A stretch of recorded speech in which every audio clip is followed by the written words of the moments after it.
Pourquoi l'Afrique est-elle entrée dans l'histoire sans nous, sans les Occidentaux? C'est notre grand angle.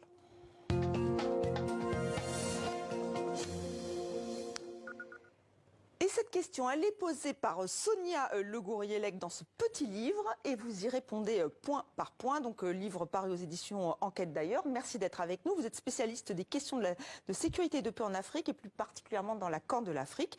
Et avec nous, donc Jean-François Akanji-Kombe. Bonjour. Bonjour. Vous êtes professeur de droit public et donc président du CRT, Conseil de résistance et de transition centrafricain, puisque vous venez de République centrafricaine. Alors bien sûr, on va revenir avec vous sur la tournée africaine d'Emmanuel Macron. Elle s'est achevée aujourd'hui en République démocratique du Congo. Et une petite phrase a retenu l'attention des médias français, notamment, écoutez. Notre histoire commune, ici au Gabon, ne nous le cachons pas, c'est aussi celle de la France-Afrique.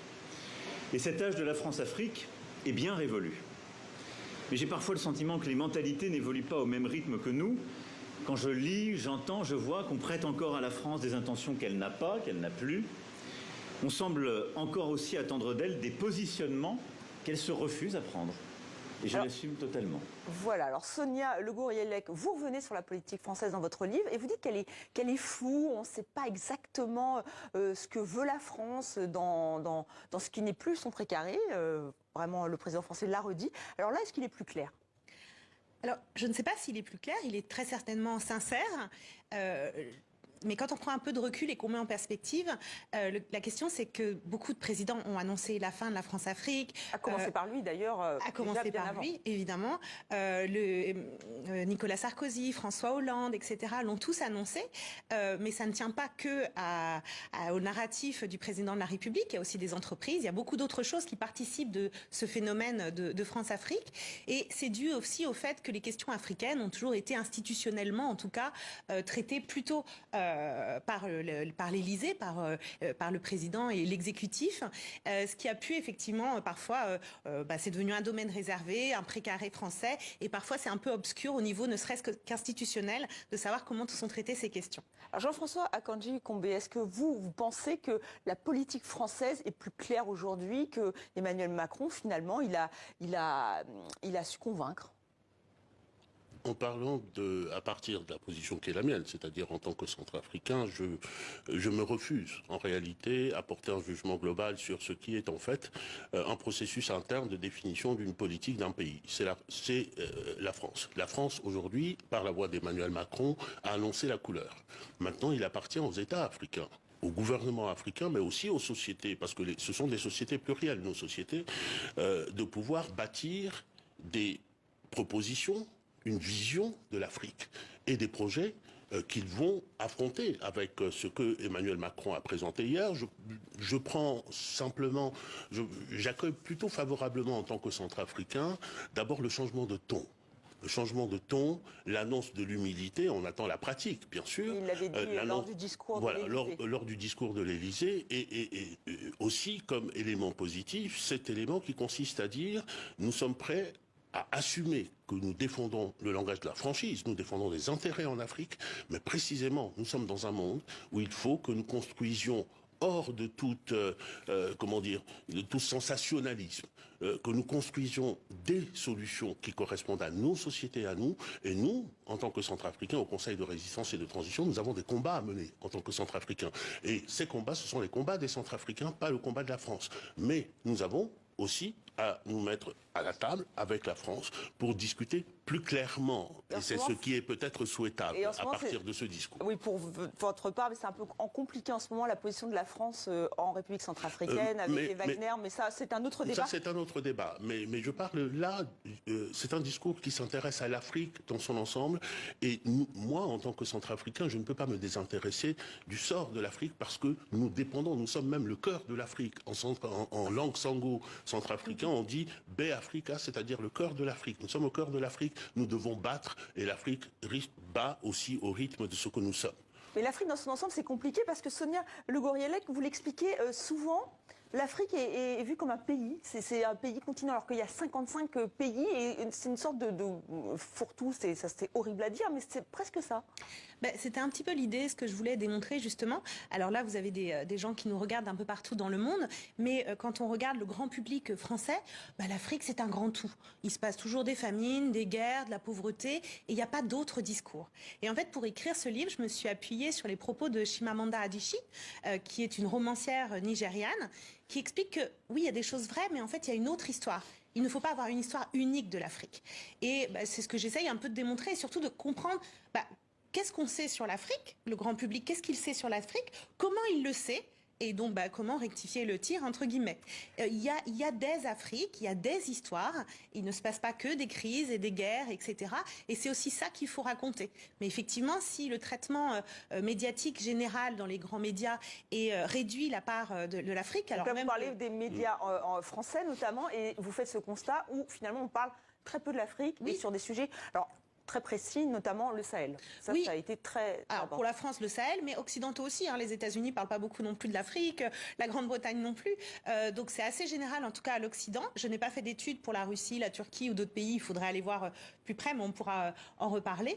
Mais je pense que pour l'Occident, oui, c'est assez limité. Alors même que on a des liens historiques, sociaux, on a des diasporas dans notre pays, alors même que c'est 17% de la population mondiale, eh bien le traitement de l'Afrique est autant que l'Océanie et l'Australie. Alors vous qui vivez en France depuis longtemps, Jean-François Akanji-Combé, est-ce que vous êtes d'accord? Est-ce que vous trouvez effectivement qu'on survole l'Afrique et même que vos élèves ou les personnes que vous connaissez finalement ne connaissent pas grand-chose ni à l'Afrique ni à la République centrafricaine? C'est une évidence, c'est une évidence même frappante qu'on survole l'Afrique au rythme de l'actualité, qui est une actualité souvent atroce, de massacres, de troisième mandat, de coups d'État constitutionnels ou de coups d'État militaires.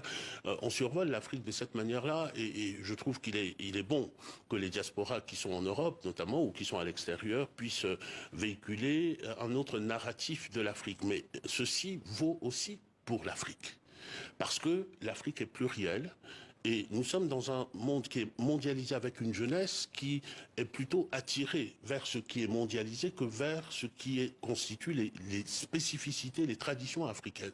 Vous mentionnez tout à l'heure le Sahel. Dans mon activité professionnelle, l'enseignement du droit constitutionnel par exemple, j'explique aux étudiants que l'État est né au Sahel et la Constitution, la notion de Constitution est née au Sahel bien avant l'Europe.